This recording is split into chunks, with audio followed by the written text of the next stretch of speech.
Hello, Namaskar. This is Firstpost and you're watching Vantage with me, Palki Sharma.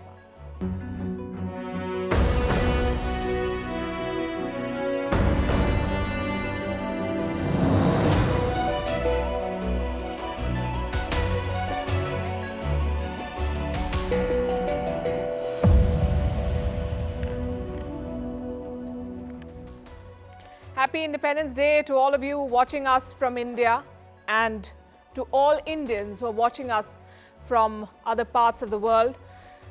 Did you know that apart from India, 5 countries celebrate their Independence Day on the 15th of August? Bahrain, Congo, Liechtenstein, South Korea and North Korea. In India, the Prime Minister delivered a speech at the Red Fort today. We'll bring you the highlights and talk about the road ahead, both challenges and opportunities. In China, the unemployment numbers have touched record highs and foreign investors are leaving. So the government has decided to act, not by addressing the problem, but by not sharing the numbers anymore. Can't say we're surprised. Meanwhile, India's medical regulator is trying to break the nexus between doctors and pharma companies. The regulator has told doctors to stop prescribing branded drugs and switch to generic drugs instead. It's a complicated move. We'll tell you why. In other news, is Sri Lanka preparing to host another Chinese spy ship? Why the race for mining the moon is heating up, how Ethiopia is on the brink of another war, and how fairness creams can kill you. The headlines first.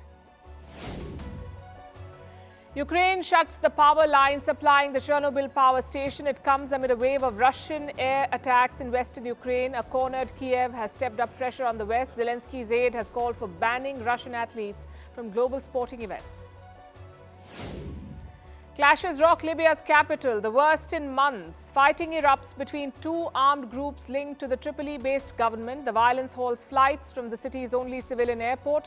Libya has had little peace since a NATO-backed uprising in 2011. Kenya reinstates fuel subsidy after months of protests. President Ruto had removed the subsidies in September 2022. He'd also increased taxes, leading to widespread public anger. The protests were called off last month after the opposition and Ruto agreed to talks. The German foreign minister calls off her Pacific tour. Problems with her government plane forced it to return to Abu Dhabi twice. The minister was stranded there for hours. It's the latest embarrassment involving the aging German fleet. The Taliban marked 2 years since their return to power in Afghanistan. They declared a public holiday to celebrate this occasion. Women have been the biggest casualty of their rule. The Taliban government is still not formally recognized by any country in the world. And Algeria joins the anti-Barbie party. It has banned the movie for promoting homosexuality. It joins Lebanon and Kuwait in barring the global box office hit.